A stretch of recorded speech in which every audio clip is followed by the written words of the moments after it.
Alors, on n'a pas trouvé de cul sur YouTube? T'as pas dû bien chercher, mon pote. Ici, on parle de littérature. Mais de littérature de cul. Donc ça compense.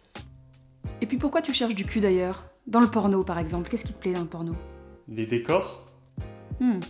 Surprenant. Moi, c'est les actrices. J'aime les entendre parler, surtout. Surprenant. Ta gueule, Étienne! Les actrices, ça parle aussi. Et ça a plein de choses à dire. Parce qu'on se demande toujours pourquoi. Pourquoi avoir choisi ce métier? Pourquoi choisir d'en parler ou de ne pas en parler? Pourquoi prendre un pseudo si on assume tout ce qu'on fait? Pourquoi faire de la pornographie? Pourquoi les couettes sont si difficiles à mettre dans les housses de couette? Oui, Étienne. Ça a rien à voir, mais oui. On peut se le demander. Eh bien, quelques actrices ont pris le parti de répondre en détail ces dernières années à ces questions. Et parmi elles, Céline Tran. C'est qui? Céline Tran est une comédienne, une danseuse, une réalisatrice, une auteure, une scénariste, une ninja qui botte des culs au katana. Et j'en passe. Elle a entre autres occupé une bonne place dans l'industrie porno des années 2000, lorsqu'elle était hardeuse et qu'elle s'appelait Katsuni. Mais pourquoi tu dis pas que c'est Katsuni qui l'a écrit le livre? Parce que c'est Céline Tran qui l'a écrit, Étienne. Crétin. Ma clavique! Quoi? Cette année, parmi d'autres projets de Céline, Ne dis pas que tu aimes ça a été publié. En mars 2018, si tu regardes cette vidéo dans le futur. Toi qui regardes cette vidéo dans le futur, est-ce que les voyages dans le temps, la téléportation et les vrais overboards existent? C'est une autobiographie. Une autobiographie qui répond à la question comment, pourquoi tu as choisi... Comment est-ce que tu étais heureuse de... Comment on y suit Céline, petite fille sage et timide, grandissant dans une famille ultra stricte, qui devient une jeune étudiante en Sciences Po, très angoissée par son propre corps, soumise au regard des gens et aux décisions que ses proches prennent pour elle. Quand tout à coup, bim, une rencontre, la vie, que sais-je, elle devient stripteaseuse et reprend possession d'elle-même et de son image, puis hardeuse, construisant petit à petit le visage de Katsuni, cette guerrière en talons qui gère sa carrière, fait ce qu'elle aime et réussit plutôt très bien. Alter ego que l'on va suivre de la France aux États-Unis, de ses épiphanies à ses désillusions, de ses doutes à ses orgasmes, jusqu'à ce qu'elle s'efface définitivement derrière Céline Tran, l'auteur qui assume sa vie et ses pensées, qui nous livre à présent cette histoire librement, avec courage, et qui a toujours été là en puissance derrière l'actrice, le masque du pseudonyme. Wow, la vie. La vie. Du coup, il y a du cul dedans ou pas? Oui, c'est une autobiographie d'actrice porno, bien sûr qu'il y a du cul dedans. Sauf que c'est pas du gonzo que tu as là. C'est les fantasmes de la nana qui joue dans du gonzo, et qui se crée son propre porno. Ses doigts saisissent la base de mes cheveux, avec une douceur autoritaire. La boucle se défait, le cuir glisse, comme ma langue avide de goûter son sexe. Je l'engloutis. Alors, on est calmé ou pas? Les passages de sexe, et notamment dans les scènes des films, sont écrits avec une telle justesse et une telle précision qu'on s'imagine sur le tournage, non pas avec elle, mais sur le tournage, dans sa peau. Et c'est vraiment perturbant, tout en étant assez inédit.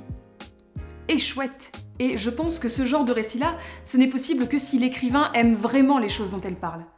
Et ça en devient du coup d'autant plus intime. Et perturbant. Et inédit.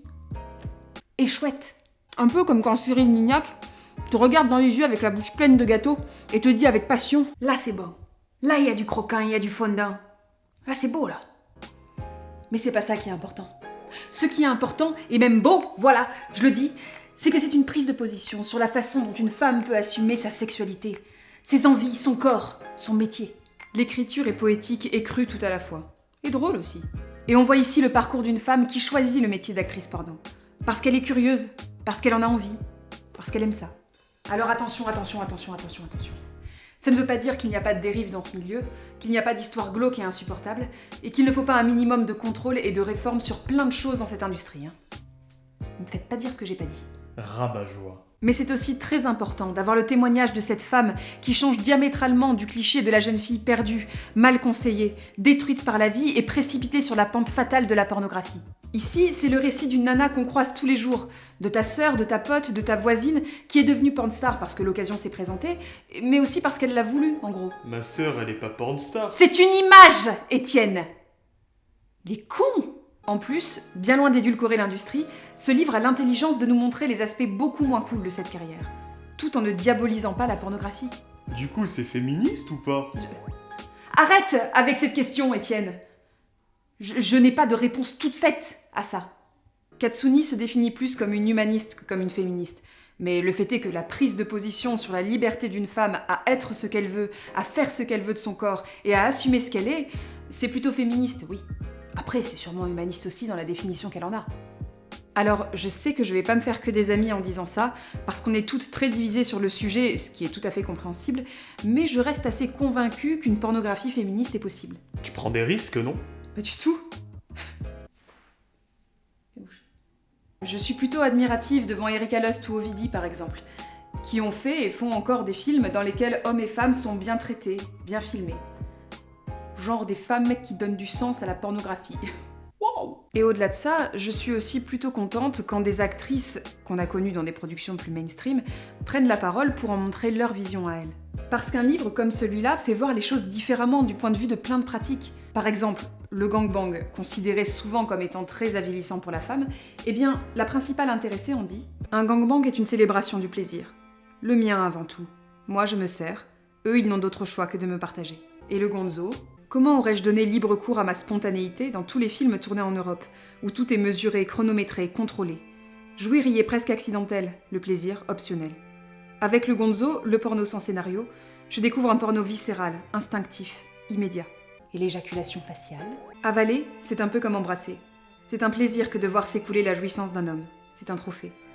Comme lors des préliminaires, c'est ma manière à moi de me l'approprier. Je vois le sexe comme la nourriture. Le principe est le même, savourer. Il y a des poils dessus. Oui. Hein ? Ça fait voir un peu les choses différemment. Non ? Alors oui, c'est le discours d'une seule actrice. Je ne suis pas sûre que toutes partagent le même enthousiasme ou les mêmes doutes. Mais c'est important de mettre aussi en avant ces récits-là. Parce qu'ils peuvent contribuer à un processus de démystification et d'explication du porno auprès d'une génération qui y est de plus en plus confrontée. Une éducation que la nana fait aussi dans des vidéos sur sa chaîne YouTube. Et je laisse le mot de la fin à l'auteur. Le porno m'impose ses rythmes, ses durées, ses angles de position. Mais il ne m'impose pas sa sexualité. C'est moi qui m'en sers pour y exprimer la mienne. Je l'aime vraiment beaucoup. Céline, je te le dis, on ne se connaît pas, mais je t'aime vraiment beaucoup.